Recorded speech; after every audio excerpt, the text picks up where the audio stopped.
Hello friends, स्वागत है आपका एक बार फिर से हमारे YouTube channel my study net में।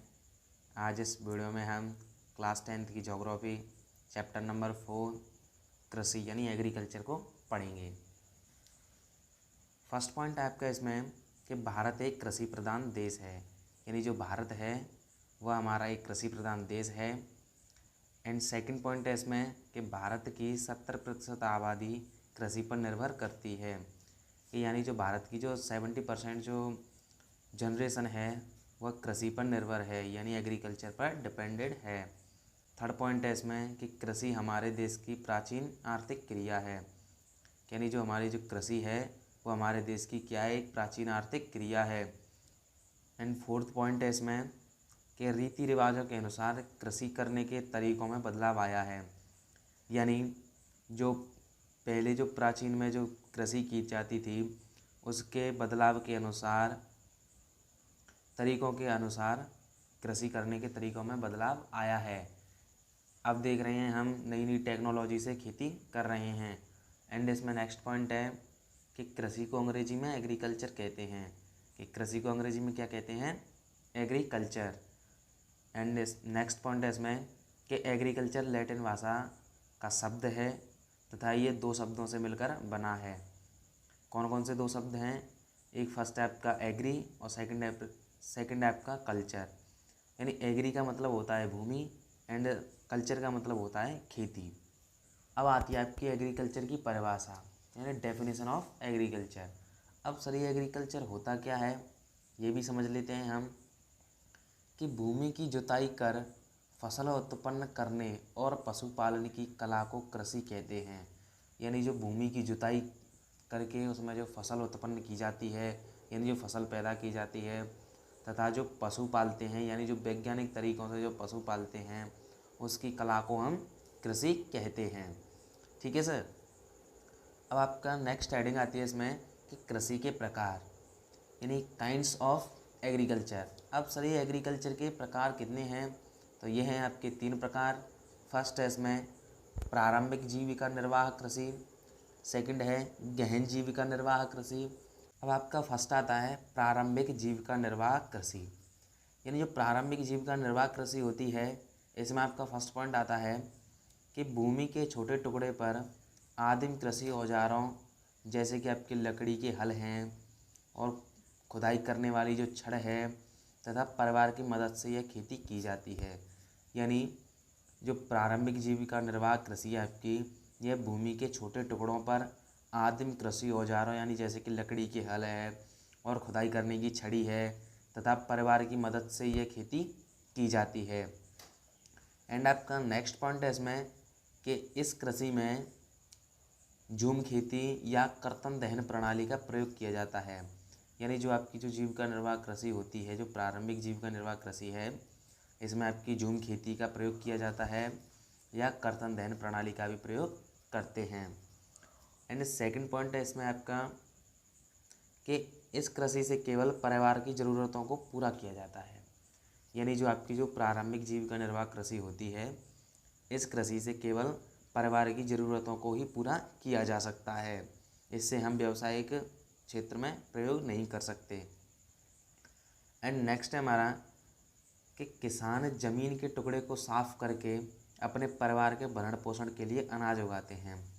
यानी जो आपके जो किसान होते हैं वह एक ज़मीन के टुकड़े को साफ करके, यानी उसमें जो जंगल होते हैं उनको साफ करके अपने परिवार के भरण पोषण के लिए अनाज उगाते हैं।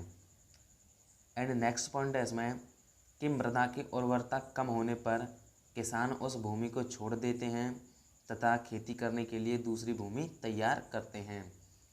यानी कहने का मतलब यह है कि जब इस भूमि की जो उर्वरा जो क्षमता है, यानी जो पैदावार देने की जो क्षमता है उसको कम होने पर, यानी उसका उर्वरता क्षमता कम होने पर यानी घटने पर उस भूमि के जो टुकड़ा होता है उसको छोड़ देते हैं तथा दूसरी जगह पर भूमि का ऐसा ही टुकड़ा तैयार कर लेते हैं जिसमें वह अनाज उगाते हैं। एंड नेक्स्ट पॉइंट है इसमें कि इसमें किसान उर्वरकों का प्रयोग नहीं करता, इसलिए उत्पादन कम होता है। अब सर ये सिंपल सी बात है, अगर आप फर्टिलाइज़र का प्रयोग नहीं करोगे कार्बनिक खादों का प्रयोग नहीं करोगे तो सीधी सी बात है कि उत्पादन कम मिलेगा। उत्पादन कम मिलेगा तो भरण पोषण अच्छा नहीं होगा अपने परिवार का। ठीक है। सेकंड है आपकी गहन जीविका निर्वाह कृषि। अब ये गहन जीविका निर्वाह कृषि क्या होती है कि इस प्रकार की कृषि उन क्षेत्रों में की जाती है जहाँ पर जनसंख्या अधिक है। यानी जो आपकी जो गहन निर्वाह जो कृषि होती है इसको उस क्षेत्र में अधिकतर उगाया जाता है जहाँ की जनसंख्या अधिक होती है। एंड नेक्स्ट पॉइंट है इसमें कि इसमें अधिक उत्पादन प्राप्त करने के लिए रासायनिक उर्वरकों एवं सिंचाई का प्रयोग किया जाता है। यानी जो आपकी जो प्रारंभिक जीविका निर्वाह कृषि थी उसमें उर्वरकों का प्रयोग नहीं किया जाता था जिससे उत्पादन कम मिलता था। और जो आपकी गहन जीविका निर्वाह कृषि है इसमें रासायनिक उर्वरकों का प्रयोग किया जाता है जिससे हमारे उत्पादन बढ़े यानी अधिक उत्पादन प्राप्त हो सके। एंड नेक्स्ट पॉइंट है इसमें कि किसानों को वैकल्पिक रोजगार न होने के कारण वे भूमि में अधिक पैदावार लेने का प्रयास करते हैं तथा भूमि पर प्रभाव पड़ता है।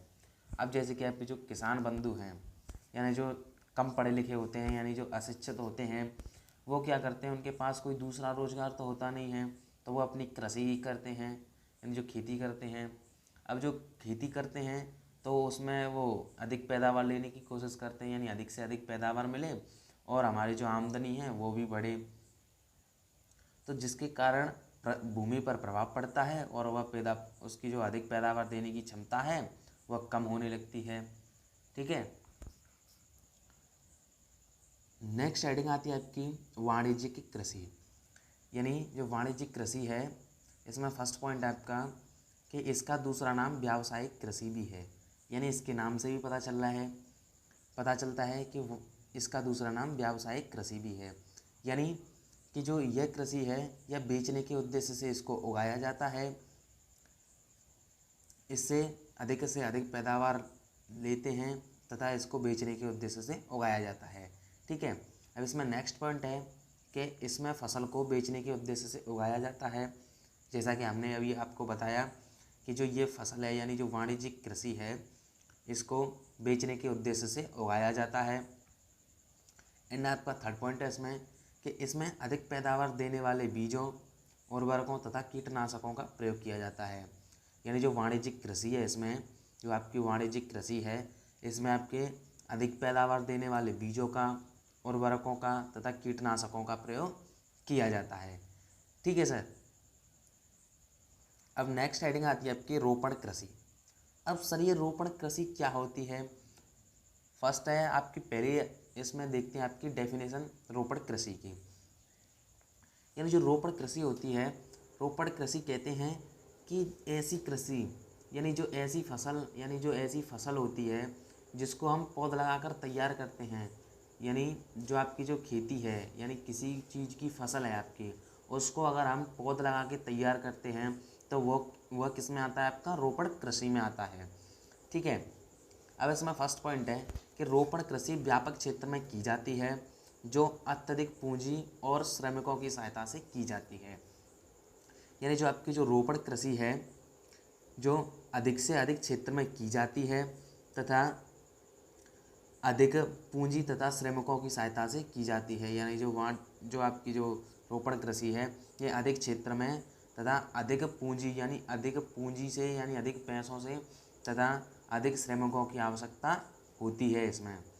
एंड आपका नेक्स्ट पॉइंट है इसमें कि इससे प्राप्त सारा उत्पादन उद्योग में कच्चे माल के रूप में प्रयोग होता है।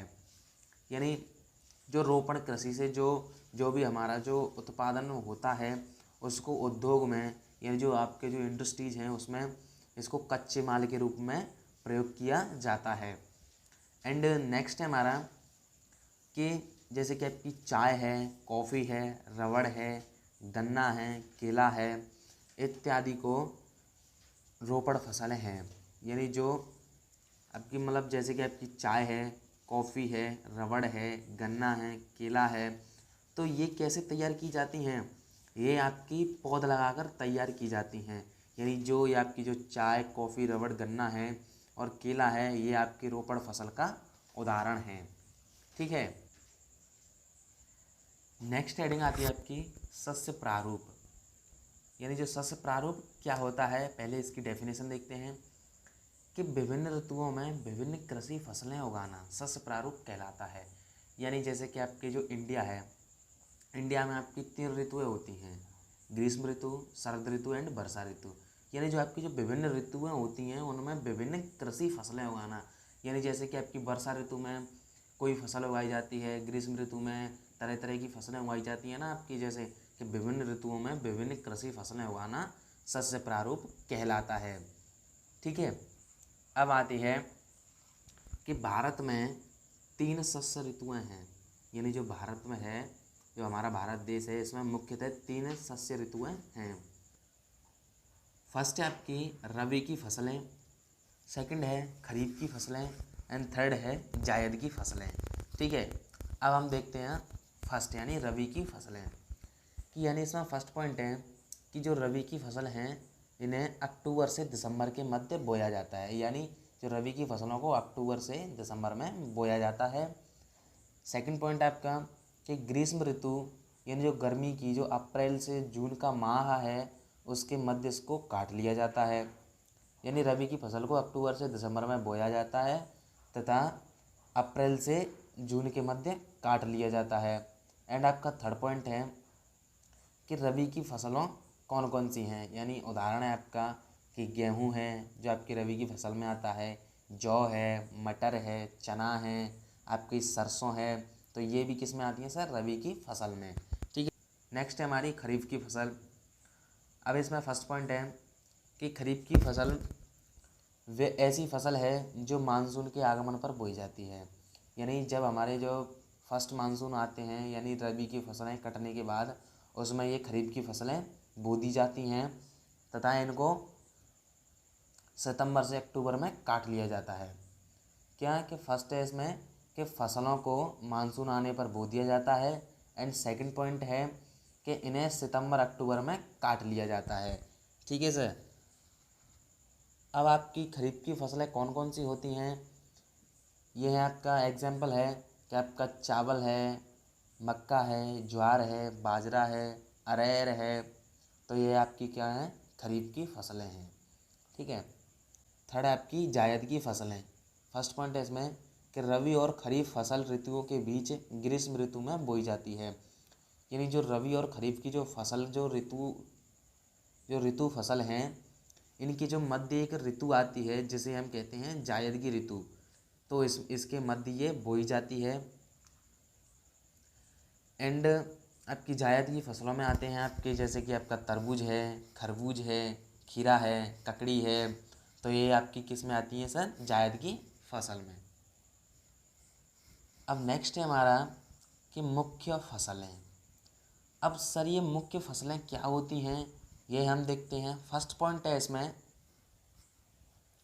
कि मिट्टी, जलवायु और कृषि पद्धति में अंतर के कारण देश में विभिन्न प्रकार की खाद्य तथा अखाद्य फसलें उगाई जाती हैं।